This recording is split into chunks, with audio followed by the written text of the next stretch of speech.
and so confused. But in the barzakh you've got every kind of human being.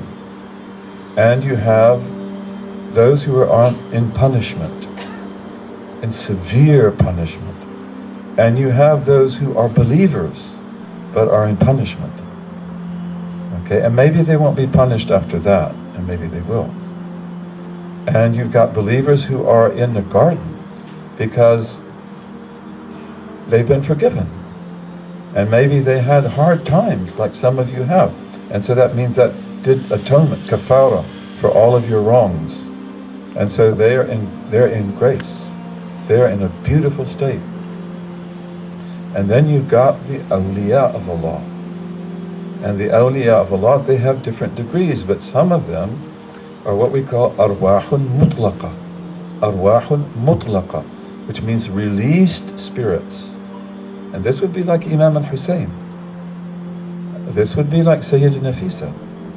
This would be like Sayyidina Zainab. This would be like Ibn Ata'Allah. This would be like so many that you have in this blessed country. You've got lots of awliya here. Egypt is a land of awliya. And you've got lots of them in Malaysia and in Indonesia, and you've got them throughout the whole Muslim world. And you've got them in South Africa, in Cape Town in particular, the awliya. And those awliya, they're called arwah mutlaqa, released spirits. And if you want to read about that, you could read Ibn Qayyim al-Jawziyah, who is the main student of Ibn Taymiyyah. And he tells you this too.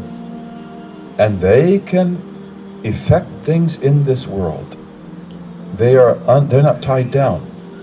You see, so they can actually help you. And that's why if you go to Imam al-Hussein, he can actually help you. And that's not shirk. That's not shirk. No, it's not. And what was the battle cry of the Muslims?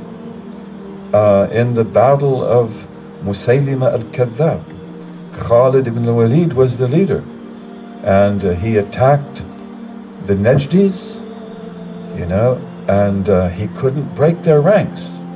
Because Najdis are good fighters. Oh, they're tough people. And so he retreats. And he just rethinks it, and he changed his battle cry. What was his battle cry? Wa Muhammadah! Wa Muhammadah! Which is Ya Muhammad, which was the standard Muslim battle cry for over 1,000 years, by the way. We also said Allahu Akbar, but the standard was Ya Jabbar, Ya Qahhar, Ya Ghaffar, Ya Muhammad. Attack. That's the way the Ottomans did it. That's why they're hard to beat. You can't beat the Ottomans. They are really tough. You see, because you got then the spirit of the Prophet Muhammad with you, and that's not shirk. That is standard Sunni Islam. Standard Islam. Okay, and so this is one of the secrets of the barzakh. But those great awliya of the barzakh, they can do great things for you. But they're not your shaykh. They're not your shaykh. And, you have to have a living shaykh. The living shaykh is very different. And in fact, he can't do for you what they can do for you. Because he's muqayyad. He's tied down by what? Sharia. They're not mukallafun.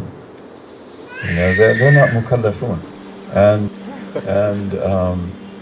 But this is one of the things, is that this knowledge of the awliya and understanding of the awliya, this is who the Sunnis are.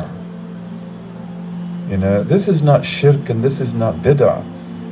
The people who say that this is shirk and bid'ah, they are the bid'ah. And I had the honor to be around Habib Ahmed Mashur al-Haddad, for many years until he passed. God have mercy on him. Beautiful, beautiful man. Beautiful, beautiful man from Ahlul Bayt. Maybe 100,000 people embraced Islam at his hands in his lifetime. Maybe even more. So beautiful, so wonderful.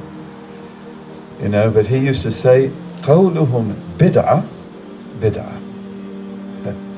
They're saying bid'ah, that's the bid'ah. You know, we don't go, هذا bid'ah, هذا bid'ah, هذا bid'ah, هذا bid'ah. This is bid'ah too. You know, and astaghfirullah al-azim, the Mus'haf al-Sharif is bid'ah. It's bid'ah wajibah. There are different types of bid'ah. There's innovations that are obligatory, and there are ones that are recommended, and ones that are permissible, and ones that are disliked, and ones that are forbidden. And this is not forbidden, and it's not disliked. But did the Prophet sallallahu alaihi wasallam compile the Quran? Did he do that? No.